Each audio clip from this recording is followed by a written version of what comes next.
Welcome to the Gay Liberation Network here on Chicago Access Television.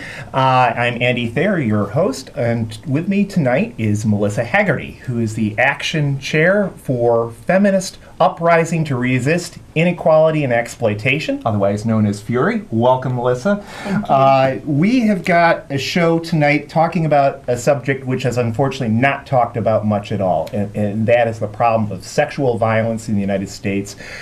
Sexual violence is rampant here in the U.S. As well as around the world, but we're going to talk mostly about here in the United States. And Fury is an organization which, as I understand, and you can correct me if I'm wrong, you're focused on women's liberation, and a key portion of that is stopping the violence against women, which is so violent, so prevalent. A few statistics. 1 in 4 women will experience sexual violence by an intimate partner in their lifetime, according to the World Health Organization. Nearly 1 in 10 women has been raped by an intimate partner in their lifetime. And in 8 out of 10 cases of rape, the victim knows the perpetrator. So the whole thing of, oh, this is a problem of stranger danger and so forth, that isn't really what we're talking about here in the main, though that's what's pumped up in the media and so forth. And this violence is against boys and girls as well. Some 1 in 4 girls and 1 in 6 boys will be sexually abused before they turn 18 years old. And so we've got a real epidemic of violence against women. So Melissa's going to give us some pointers about, well, what are the real issues here? So I pitch it over to you, Melissa. What do you think? Well, violence against women is an epidemic. And I think the main issues that contribute to the culture that we live in, rape culture as we call it, are shaming and blaming victims. For example, as you know, I go to Loyola, and even on our campus, there have been students who have reported sexual assault, and the school newspaper has reported the victims' names, but not the rapist's name, and the school has done everything they can to keep the rapist's name out of the media and to kind of sweep it under the rug. So, you know, and this happens everywhere, not just on college campuses, but it is, I think the statistic is like 1 in 4 on college campuses. Well, and I mean, a related issue, I think, is that our society is so uptight about sex and sexuality in general. What do you think the connection, if anything, is there between the prevalence of violence? For sure. It's just, consent is not something that's taught. I didn't even get sex education in school, so that's a problem in and of itself. But when sex education is provided, typically it doesn't involve, no is no, and a lack of response is no. Like, you need a clear yes. And so, I think that's a big issue. Well, I should note this is a call-in show, and if you'd like to call with a question or comment, please dial the number there on the bottom of your screen, and we'll try and get you in.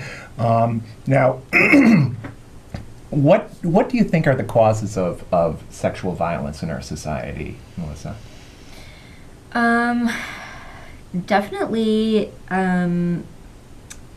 toxic masculinity is one thing that contributes to rape. Men using that as a way to assert their dominance. And then additionally, just like patriarchal values of women have to smile and look pretty, and if a woman speaks up, she's quickly silenced and let's not talk about it. Going back to my Loyola example, I know some students emailed the former president about sexual violence on campus, and he said, we don't have a sexual violence problem on campus. And that was the end of it. So, I think, like, not talking about sex in general, like, Loyola just doesn't want to talk about it. They don't want to... Well, most religions don't want to Yeah, talk don't about want it. to give out contraception, don't want to talk about safe sex. That all contributes. Yeah, well, in terms of, I mean, we live in one of the biggest, countries in terms of military power and so forth. Do you think that, like, the emphasis on the United States dominating the world, that sort of, I mean, it does seem to be, to me anyway, that this hyper-masculinity has that violent component. We saw it with the Orlando shooter, that he apparently had real problems with his masculinity, and Sure. that seems to be a constant with a lot of sexual violence. Do you think there's a connection there too? Yeah, I mean, I hadn't thought of that before, but it makes sense that there's a connection. It's all tied in, capitalism, imperialism, rape culture.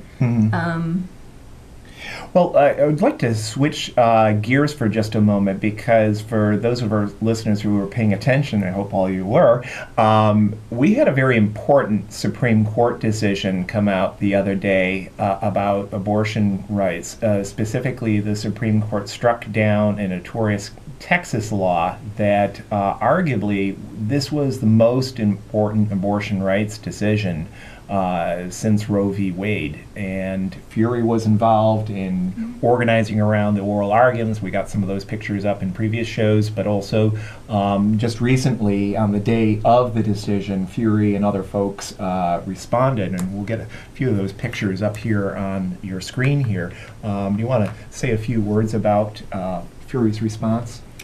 Yeah, so we participated in an already existing Planned Parenthood action, and our stance on this is that it's great that the Supreme Court ruled in favor of pro-choice, so they struck down trap laws in Texas, and now we're seeing trap laws in other states quickly following suit. But what are trap laws? Oh, right. Targeted regulation of abortion providers. So basically, there are these laws that, so one example is, your emergency exit sign has to be this many inches or else we'll shut your clinic down. But it's just a list of minute things. One is that clinics have to be like a surgical center, meet standards for that, even though that's, abortion is safe and it's just not necessary. It's costly to upgrade clinics. Wasn't it with a Texas law? This was going to be shutting down like half the clinics in the state. Is that right? Yeah. And I know one of the key arguments was that they wanted clinics to be safe for people, and the Supreme Court, I think particularly Ruth Bader Ginsburg, argued, well, you're having them travel across state lines now, so, clearly you don't care. Well, and in Illinois is something of an epicenter of the whole controversy because of the extremely restrictive anti-abortion laws that have been passed in places like Missouri and Indiana. There was a Cranes article recently, for example, talking about how a lot of women are forced to travel to Chicago, and there's actually been fundraising efforts to help women because you have to stay overnight. A lot of young women, the reason why they're having abortions is because they can't afford to have children, and so this is a huge burden for them, being forced to travel hundreds of miles simply for medical services. And in some states, you have a waiting period, so you go in for your first appointment, and you have to wait and kind of like think about it for a little bit, as if people can't, are incapable of thinking about it beforehand and deciding this is what's right for me. But yeah, going back to the Supreme Court case, it's a step forward, but abortion should be free and accessible to everybody, on demand without apology. So this is not where the fight ends. Well, and there's unfortunately a real push to not only limit women's access to abortion, but even to contraceptive services, which is something that something like 90% of people in the United States say, people should have, and yet private employers are now saying that their so-called religious values indicate that women shouldn't be able to control their own bodies with their own insurance coverage. Hobby Lobby case. And in an alarming amount of states, it's legal for a pharmacist to decline you for Plan B, emergency contraception. They can just say no. And it's perfectly legal. Well, and we face this in the LGBTQ movement as well, where this whole notion of so-called religious liberty means that you're not treating places of public accommodation as true places of public accommodation. You can deny services to a lesbian couple, for example, because your so-called religious values.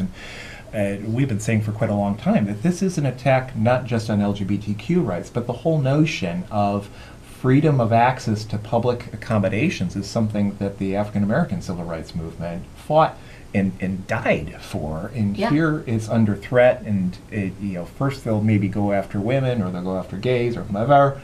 But at a certain point, if that's the rationale that we're going to be entering the 21st century with, it's a pretty scary thought how far back we've gone. Yeah.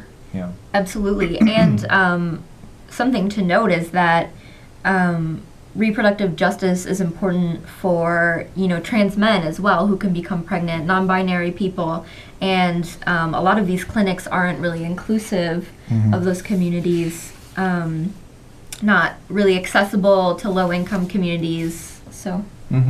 Now, Furia's got a very important event coming up, and I'd like you to say a few words about it, Melissa, if you could, please. Yeah, so we have a March to End Rape Culture called Blame the System, Not the Victim. It's going to be on July 24th at 1 p.m. on Congress in Michigan. That's where it kicks off. And so essentially, this march stemmed from Slut Walk as a way to have a more inclusive action against rape culture in general, rather than just slut shaming, because we found that not all people identify with that point of view or that issue of slut shaming, and gender violence kind of transcends that. So, well, and while we're talking about the problem of violence against women, let's talk a little bit about solutions, or at least proposed solutions. And one of the most common that you see out there, whether it's violence against African Americans, or it's violence against women, or violence against gays, is we've got to have a lot more cops. And we in GLN think that that's so incredibly wrong-headed, and we make common cause with our friends in Black Lives Matters organizations on that, because what you find with police officers is not only a concentrated example of racism over and over again, but also a concentrated examples of anti-women hatred and violence. There's a few studies have come out. National Center for Women in Policing, for example, says that at least 40% of police officer families experience domestic violence, which is 2 to 4 times the rate of civilian domestic violence. 2 to 4 times. So you had a concentrated problem of domestic violence against police officers. A Cato Institute study. The Cato Institute is like a right-wing libertarian. No friends of the left, believe you me. Okay, and yet they found that reports of police misconduct, of sexual abuse in 2010 was the second most reported form of misconduct against cops. And the first one being police brutality, excessive force. Sure. But here we have sexual violence by cops against members of the general public is a huge problem. We've got a problem also with domestic violence in families of police officers. So that clearly is not the way we should go. What would you suggest, Melissa, as ways to begin stemming the problem of sexual violence? That's a hard question to answer, but I do agree with you that more police is not the way to solve the problem, clearly, because first of all, police are not safe for everyone, particularly not safe for people of color. And then two, as the statistics show, police officers are perpetrators of sexual violence. Like that case, Justin Holtzclaw, what's his name? In Oklahoma. Yeah. Right, right, who raped a bunch of women of color and, got a fairly light sentence, in my opinion. I mean, he's in jail, but it's hard to say what the solution is. But I know, like, community action is definitely a way to move forward. Well, and there was another study that showed that over a period of, I think it was like 5 or 6 years, 1,000 police officers have been fired for sexual violence, which, here in Chicago, we know how difficult it is to get a cop fired for anything. And yet there were that many cops that were fired at the behest of their departments, I think is pretty telling. We're getting towards the end of our show here, and with the events of police violence against black people in Baton Rouge and the Twin Cities, the events in Dallas yesterday, we would be remiss if we didn't talk about this, what it means, the fact that black people are continuing, it's open season. Consequences for the police officers. We're still waiting for any kind of substantive action, for example, on not only the police officer who killed Laquan McDonald, but what happened that night. And I think what we saw in Dallas last night is people can only take so much. Right. And that isn't to excuse the violence, but it's to say the chickens are coming home against black people over and over and over again without there being some blowback. Blowback being the term that the CIA uses when it precedence gets revisited. So what are your thoughts about that, Melissa? It's a horrible time for so many people in the black community, and I think it's incumbent upon everyone of all races, but especially people who are not African American, to be speaking out against this police violence. The first thing that comes to mind is tying police brutality into a framework of reproductive justice, which includes the ability to raise children in a world free of violence or neighborhoods free of violence. Where kids are supported, where families are supported. Right. And our friends in the Black Lives Matters movement have been saying that over and over again in this town. Rather than spending all this money on police officers, if we simply funded our communities, we reopened our mental health clinics, if we had decent teacher-to-student ratios in our school system, if people had access to affordable housing. We've got an affordable housing crisis in this, and I've been working on that issue absolutely. with the GLN. But you have communities that have, as income levels, as services have diminished amongst working class folks, you've got communities that are under siege. And I think that's a huge cause of the violence in our society, to really start funding our communities. I mean, it's outrageous that we have got so many people sleeping under Lakeshore Drive. Meanwhile, TIF fundings were just approved to go to a new, huge complex, probably for higher income people. Oh, definitely. You're talking about the one in Uptown? Yes. $60,000 for a one-bedroom. They might have something for you. Right. And they slipped that in just before they'd be required to have the new requirement. Almost no affordable housing is going to be funded by all that public monies. Yeah, there's like a year-long wait list to get into affordable housing, and that's if you can even access the resources to figure out how. So we've got a lot of problems in the society. Now, Melissa, I wanted you to say a few words once more about Fury and your upcoming events here, and just get this up here. Tell people what Fury is about and how they can get involved.